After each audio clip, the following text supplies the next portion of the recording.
Hello guys, welcome balik sa akong channel. If bago pa ka niya akong channel, please na ko hit subscribe and click sa bell icon para ma-notify ka sa akong mga bago videos. Karon mag-unbox sa Moza Mini S Essential Smartphone Gimbal. Kani siya gamiton ko ni sa ako ang future vlogs. Magamit ni mo kanang kuan ni siya video stabilizer. So imo ning kuan sa imo cellphone i-attach para smooth ang lihok sa imo cellphone. So kani siya made by Gudzen, invented for video. Napalit ko ni sa Lazada by Juan Gadgets. Mo ni siya ang usa sa pinaka-affordable na smartphone gimbal mapalit nimo karon panahon na, which is 3,300. And pag abot ani naka-bubble wrap ni siya, na receipt and naka-vacuum seal. So atong tanawon kung unsay soda ni.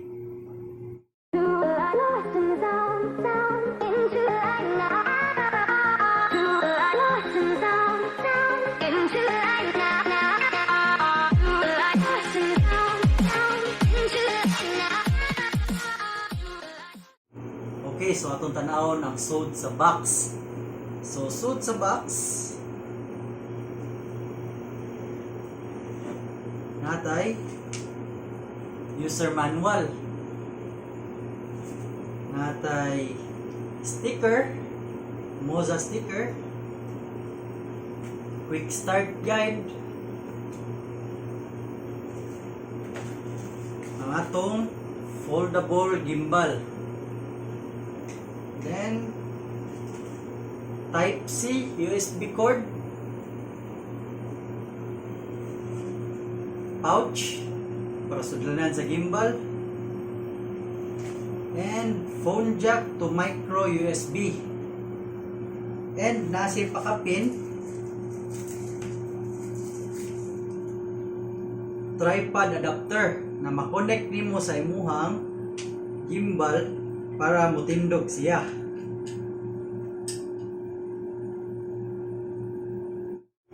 Okay guys, so suwayan na to og gamit ang Moza Mini S. Before ta mag-start, ato na i-download ang Moza Genie app na makuha na nato sa App Store or Google Play Store.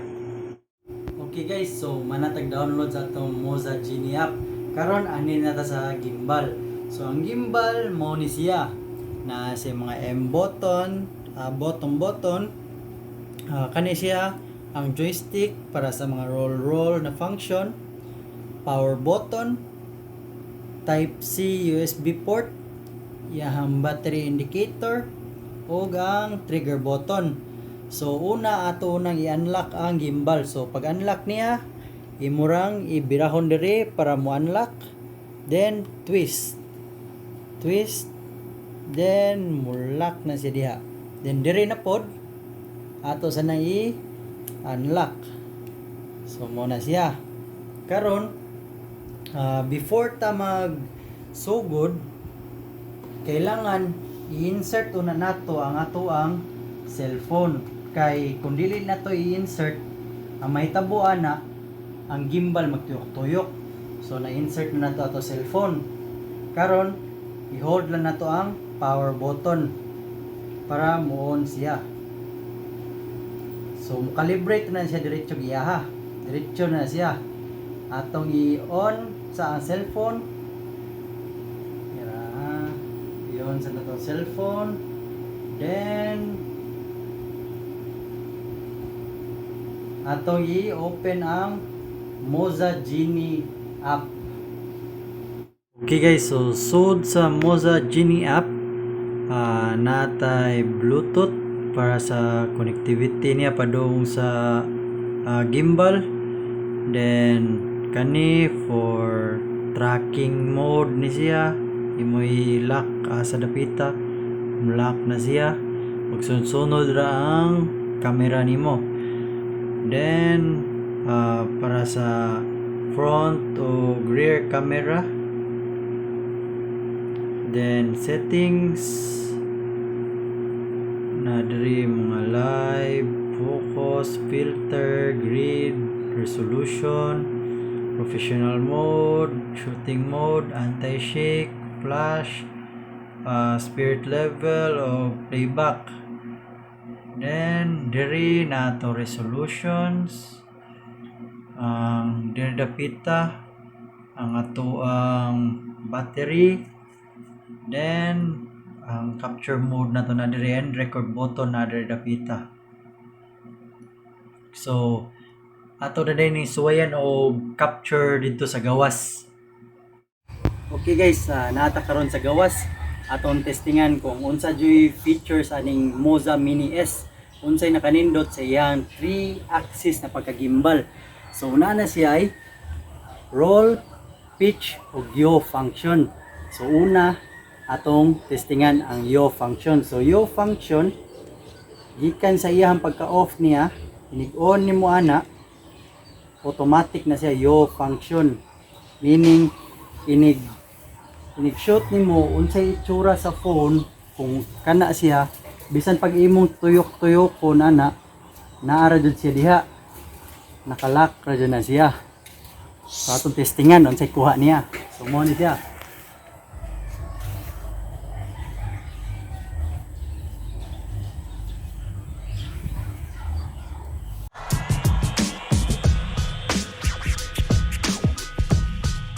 Okay, so next function is pitch function. Kanang pitch function mura na siya ang paghangad ug ang pagduko. So para buhato na, double tap sa trigger button para mo reset. Then after mo reset, hold lang nimong trigger. Hold trigger.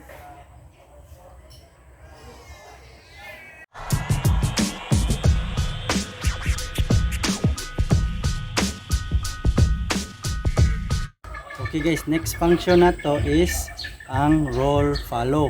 So roll follow, ato i-double click ang trigger button, then double click pud sa M button. So once mag-double click na nimo, mo roll follow na siya. So ato swayag record. Okay.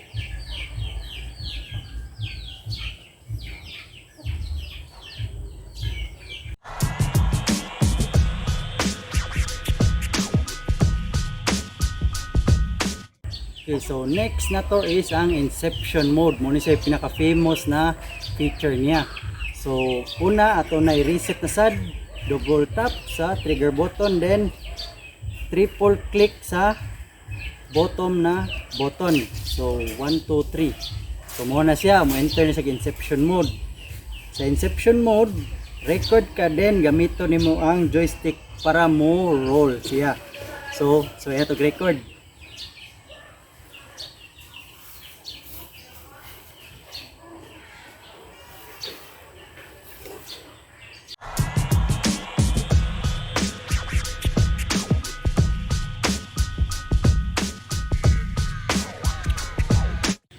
So next na to na famous feature sa Moza Mini S kaya ang tracking mode. Ang pagbuhat sa tracking mode, double tap sa tabalik sa trigger button para mo reset. Then dihan na to magamit ato ang tripod adapter.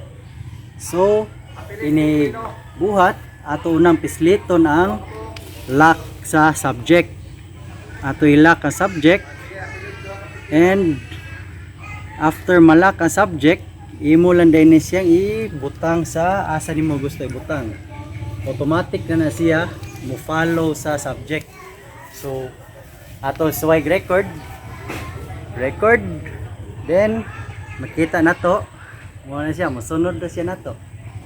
Sunod na siya sa padong left, right, yeah,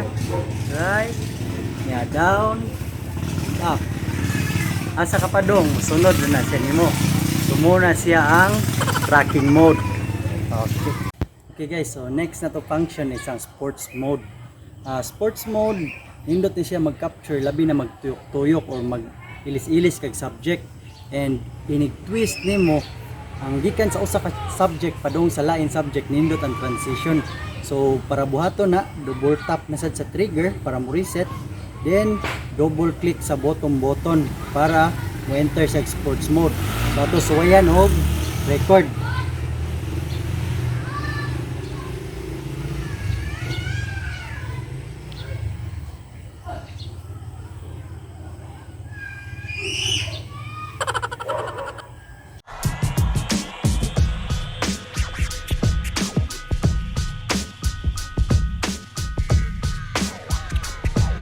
guys, so last na to feature sa Moza Mini S isang all lock mode. All lock mode, imo na siyang i-double tap ang trigger button para mo reset, then double tap then hold dayon para mo enter siya sa all lock mode. Bisan pag imo na siya paspason og twist or turn or imong i-tilt unsay position sa cellphone mo retain na jud niya.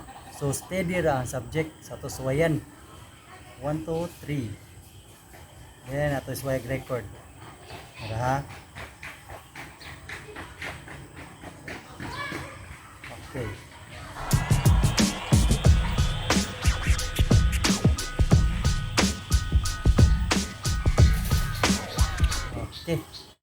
Okay guys, so mora to ang mga features sa Moza Mini S. So para nako, sulit ra jud siya kasi siyam jud ang pinakabarato na mobile phone gimbal and dali ra sa nimo makuha. So para nako okay jud kini siya for videography. So mora to guys. See you next time. Bye bye.